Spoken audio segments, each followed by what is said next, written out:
O secretário de Estado norte-americano Marco Rubio, ele participa hoje de uma comissão do Senado para explicar a operação em Caracas que levou à captura de Nicolás Maduro no dia 3 de janeiro.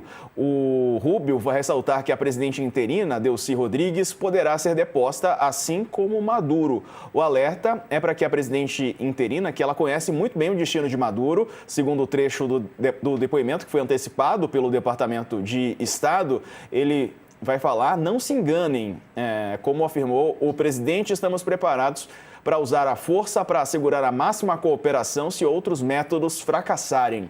A nova advertência vem a público depois de Delcy ter dito que estaria farta da pressão dos Estados Unidos contra a Venezuela. Ela disse: chega de ordens de Washington. Bom, vamos trazer para cá a entrevistada Carolina Pedroso, professora de Relações Internacionais da Unifesp. Professora, bem-vinda. Boa tarde já, 12:08 agora pelo horário de Brasília. E essas ameaças de lado a lado, né? Dos Estados Unidos em relação à Venezuela, a venezuelana falando que está cheia de ordens de Washington também. Boa tarde, Diego, a todos que nos acompanham.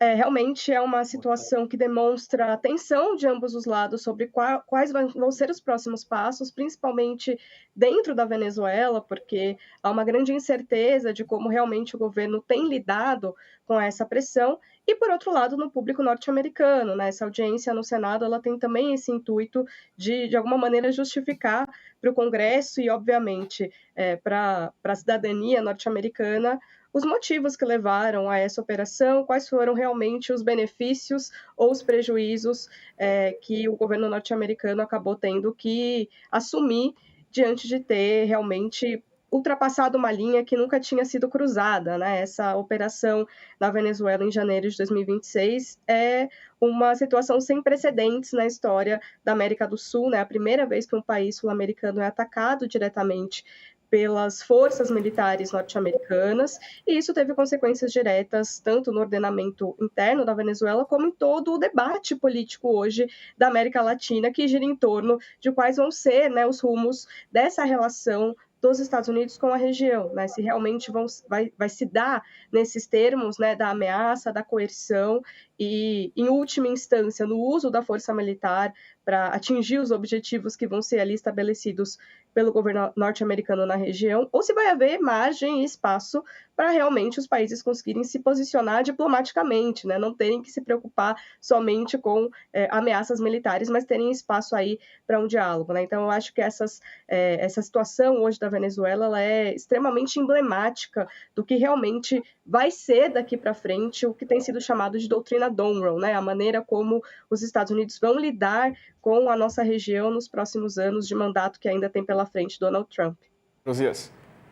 Professora, no discurso que fez hoje no Panamá, o Lula mencionou o fato de que a América Latina foi incapaz de produzir uma nota, uma manifestação conjunta dos países em relação a essa incursão militar inédita dos Estados Unidos na Venezuela, né?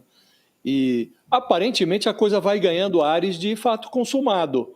Foi lá, interveio, sequestrou lá o ditador, prendeu em Nova York e está governando na prática a Venezuela, uma vez que está se apropriando do principal ativo do país, que é o petróleo, né? O que eu lhe pergunto é, diante desse vai e vem do Lula, vou conversar de novo com a Delcy Rodrigues, vai estar com o Trump em março. O Brasil tem, de fato, uma capacidade efetiva de intervir nesse processo ou continuará sendo tratado como um asterisco pelo Trump, sem possibilidade de interferência real?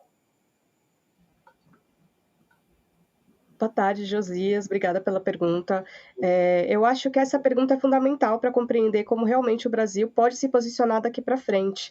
Porque, fazendo um retrospecto, é óbvio que a gente está tratando dessa conjuntura que está acontecendo nesse momento e o que realmente o atual governo pode fazer, mas é importante recordar que os últimos governos brasileiros, isso se tratando não só de Bolsonaro, mas também de Temer, Dilma, foram todos governos que ao longo do tempo foram se afastando da situação política venezuelana por N razões, que, enfim, talvez não valha a pena explorar profundamente aqui, mas foram se afastando da situação venezuelana, e há uma coincidência, na medida em que o Brasil se afasta de algum papel de conciliação dentro da dinâmica bastante explosiva, complexa e polarizada da Venezuela, a situação interna lá piora muito.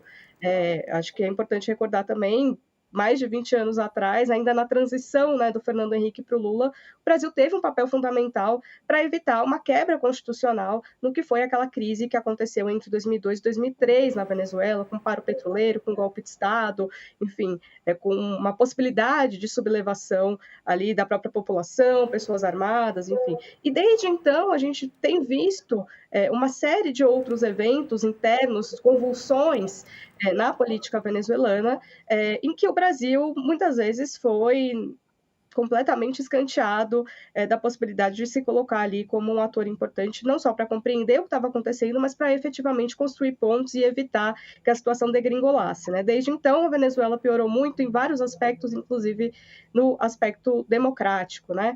E agora a gente está tratando de uma situação em que talvez a Venezuela seja o primeiro case, né? O primeiro caso realmente de uma nova forma com a qual os Estados Unidos vão lidar com a América do Sul daqui para frente. E nós estamos numa seguinte situação. Nós temos ferramentas diplomáticas, experiência em lidar com situações complexas, um corpo diplomático muito bem treinado. O próprio presidente Lula é uma liderança que tem vasta experiência em lidar com situações desse tipo, mas, por outro lado, nós não temos ferramentas, mecanismos dissuasórios, alguma maneira de se colocar ali como uma potência regional que tenha condições efetivas de evitar novos ataques militares à nossa região como um todo, seja contra a Venezuela, seja contra qualquer outro país da vizinhança. Ou seja, a gente tem basicamente só as ferramentas diplomáticas à nossa disposição, e nós temos visto, principalmente nos últimos dias, o governo Lula utilizando toda a sua experiência, toda a sua musculatura para tentar justamente ativar esses mecanismos diplomáticos, que até mesmo no início do governo Lula foram muito difíceis de serem colocados ali para funcionar plenamente, no que foi a primeira grande crise do governo Trump, um ano atrás, na região da América Latina, que foi a crise dos deportados. Já naquela ocasião, a América Latina foi incapaz de produzir uma nota conjunta, um posicionamento conjunto sobre algo que atingiu basicamente todos os países, né? Aquela chegada das pessoas em condições totalmente deploráveis, né, dos deportados que eram latino-americanos. E agora a gente está numa situação muito mais grave. Então faz muito sentido, por um lado, né, o Brasil está buscando esses mecanismos todos de conversa, de diálogo, de buscar novamente reativar esses contatos. É importante recordar também que desde 2024 a relação do Brasil com a Venezuela está também bastante distanciada, né, por conta do não reconhecimento das eleições. Então voltar a falar com a Delcy Rodrigues é fundamental nesse sentido. Mas, por outro lado, a gente tem essa complexa situação política latino-americana de muita fragmentação, da extrema-direita tendo também bastante dificuldade até de dialogar com o próprio Lula, embora ele se coloque ali, né? Então a gente tem essa difícil costura, por exemplo, com a Argentina, com Javier Milei, enfim. Mas na prática é isso que a gente tem à nossa disposição, são os instrumentos diplomáticos, nada mais do que isso. E aí a pergunta se completa da seguinte forma: o Trump é uma pessoa que aposta em instrumentos diplomáticos? Aparentemente não, ele está tentando desmontar vários deles, né? Então realmente o poder e a capacidade do Brasil de intervir nessa situação acaba sendo ainda mais limitado. Professora, bom dia, boa tarde, Sakamoto aqui, obrigado pela presença. Nesse sentido, o que a gente pode esperar da reunião entre Trump e Lula no Salão Oval na Casa Branca? Boa tarde, Sakamoto. Eu acho que a gente deve esperar um pouco daquilo que nós já conhecemos em relação ao repertório político internacional do presidente Lula, né? De buscar encontrar alguma possibilidade de conciliação, de construção de pontes. Isso, de alguma maneira, é positivo, porque já teve resultados bons em outras situações, né, em que o Brasil se colocou como mediador, mas nesse caso específico, eu acho que a situação ela é um pouco mais complexa no que se refere à Venezuela, principalmente, porque a gente tem, por um lado, né, o governo da Delcy Rodrigues bastante encurralado sobre o que fazer, muito pressionado internamente e externamente, e passa muito desses sinais trocados, né, de declarações críticas ao governo Trump, mas internamente justamente promovendo a reforma da lei de hidrocarbonetos, que é considerada, talvez, né, a ação mais importante, já ainda, né, durante o governo do Chávez, para modificar a relação do Estado em relação ao controle do petróleo na Venezuela. Então, isso tem gerado uma série de debates internos. E, por outro lado, a gente tem um governo norte-americano que, embora ele transpareça alguma unicidade, nós sabemos que internamente há também algumas divergências em relação a quais as estratégias devem ser adotadas.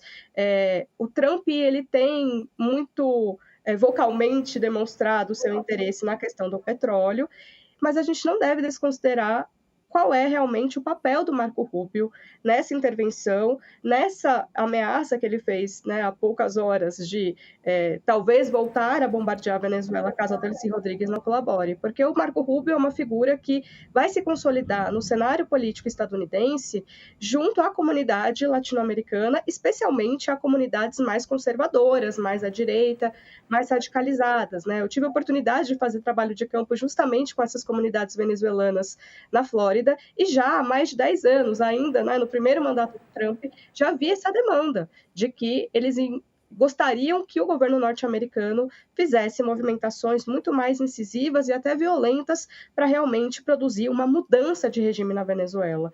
Então, há uma certa confluência entre ter acesso ao mercado de petróleo e mudar a política dentro da Venezuela, mas aparentemente o Trump não quer fazer essa mudança de regime no modelo tradicional que os Estados Unidos sempre fizeram, né, daquela mudança total de regime e que, historicamente, até em eventos recentes, a gente sabe que trouxe resultados internamente, né, para o público norte-americano bastante questionáveis. O Marco Rubio, por outro lado, ele vem dessa trajetória, então é possível que ele queira realmente produzir, né, um resultado semelhante a outras intervenções que os Estados Unidos fizeram ao longo do tempo. Então, assim, o governo Lula ele tem que lidar com uma situação da vizinha Venezuela que é complicada e também com um interlocutor que também tem essas dissonâncias internas. Então, eu acho que o Brasil talvez se coloque ali como um ator relevante para continuar tratando desse tema no âmbito regional, mas não necessariamente isso vai ter resultados esperados pela diplomacia brasileira de que o Brasil realmente se torne um ator relevante nesse contexto tão complexo.